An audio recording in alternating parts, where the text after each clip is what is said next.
13 मार्च 2025, जहां एक जगह होली के दिन सब लोग होली मना रहे थे, वहीं ज्ञान सिंह सुबह तकरीबन 8 बजे अपने पांचों बच्चों को लेकर जीटीबी हॉस्पिटल पहुंचता है। वहां पहुंचते ही वो डॉक्टर्स को बताता है कि उसके बच्चों ने एक रात पहले शांति देवी, जो कि उसकी पड़ोसन थी, उसके घर से आई हुई कड़ी खाई, जिसे खा के उसके पांचों बच्चों के पेट में काफ़ी दर्द थी। बट पांचों बच्चों में से एक बच्ची, जो कि 7 साल की थी, वो बेहोश थी और उसकी तबीयत काफ़ी ख़राब थी। डॉक्टर ज़रा भी देर ना करते हुए उस बच्ची को इमरजेंसी रूम में लेके जाते हैं और बाकी 5 बच्चों का नॉर्मल चेकअप करते हैं। थोड़ी देर बाद डॉक्टर ज्ञान सिंह के पास आते हैं और एक ऐसी बात बताते हैं जो एक बाप जीते जी कभी नहीं सुनना चाहता।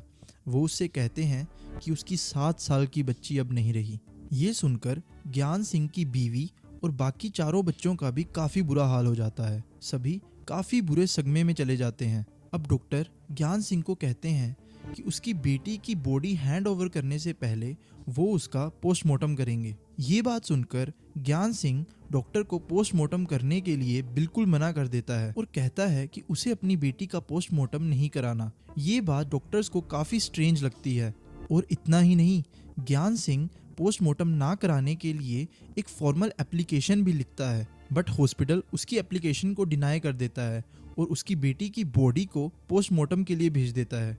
एप्लीकेशन फाइल कर ज्ञान सिंह सीधा सीधा लोनी बॉर्डर के पुलिस स्टेशन में पहुंच जाता है, जहां वो अपनी पड़ोसन शांति देवी के खिलाफ एफआईआर करता है। उसकी एफआईआर करते ही पुलिस शांति देवी को सेक्शन 105 के अंडर अरेस्ट कर लेती है। 14 मार्च को जहां ज्ञान सिंह अपनी बच्ची का अंतिम संस्कार कर रहा था, वहीं पुलिस को उस लड़की की ऑटोप्सी रिपोर्ट आती है, जिसे देखकर पूरे पुलिस स्टेशन में सन्नाटा हो जाता है। उन्हें ऐसी बातें पता लगती हैं जो कि इंसानी रिश्तों पे कई सवाल उठाती हैं। ऑटोप्सी में पता लगता है कि ज्ञान सिंह की बेटी की मौत पॉइजनिंग से नहीं, बल्कि किसी के गला घोटने की वजह से हुई थी।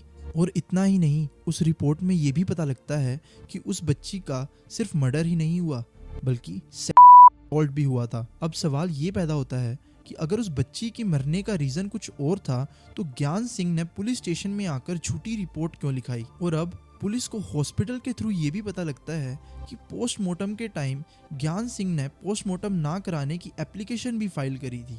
ये सारी चीज़ें शक की सुई ज्ञान सिंह पर ले जाती हैं। पुलिस बिना कोई देरी करे ज्ञान सिंह के घर पहुंचती है, बट उन्हें पता लगता है कि अपनी बेटी का अंतिम संस्कार करने के बाद वो अपने घर वापस ही नहीं आया। पुलिस आसपास के एरिया में उसकी तलाश शुरू करती है, पर उसका कोई नामो निशान नहीं मिलता। लगभग 3 दिन बाद पता लगता है कि वो उस एरिया के एक एसआरबी स्कूल के पास देखा गया है और पुलिस कुछ ही समय में उसे हिरासत में भी ले लेती है और अब उसकी पूछताछ शुरू करती है। पहले तो वो पुलिस की हर बात को झूठी ठहरा देता है, बट बोलते हैं ना, जब पुलिस पूछने पे आती है तो मुर्दे भी बोलने लग जाते हैं। सो थोड़ी देर पुलिस की खातिरदारी करने के बाद ज्ञान सिंह अपने आप सच उगलने लग जाता है और बताता है कि उसी ने पहले अपनी बेटी का रेप और फिर उसी का गला घोटकर उसे मार दिया।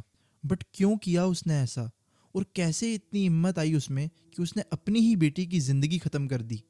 ज्ञान सिंह एक 52 साल का आदमी जो अपनी बीवी और अपने 5 बच्चों के साथ गाजियाबाद के लोनी बॉर्डर एरिया में रहता था।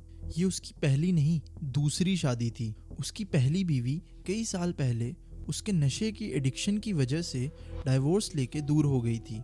ज्ञान सिंह पुलिस को बताता है कि होली से एक दिन पहले रात को वो काफ़ी मात्रा में शराब पी लेता है। उस दिन उसके ड्रंक होने की वजह से उसकी बीवी और 5 बच्चे अलग कमरे में सोते हैं और वो अलग कमरे में सोता है। और पता नहीं रात के 3 बजे उसके दिमाग में क्या क्लिक करता है कि वो दूसरे कमरे में जाता है और अपनी सोती हुई 7 साल की बच्ची को उठाता है और जहाँ वो सोया था वहाँ ले आता है। और वो बच्ची भी बिना परेशान करे उसके साथ आ जाती है, क्योंकि उसके लिए तो वो अपने पापा के साथ ही आई थी। बट वो इंसान पहले अपनी बेटी का खुद ही रेप करता है और जब उसकी बेटी दर्द से चिल्लाने लगती है तो उसका गला दबाकर उसे हमेशा के लिए चुप करा देता है। फिर ज्ञान सिंह उसकी बेटी की बॉडी को वहीं सुला आता है जहां से उसने उसे उठाया था। अब पूरी रात वो एक कहानी तैयार करता है कि कैसे वो इस जुर्म की सज़ा से बच सके।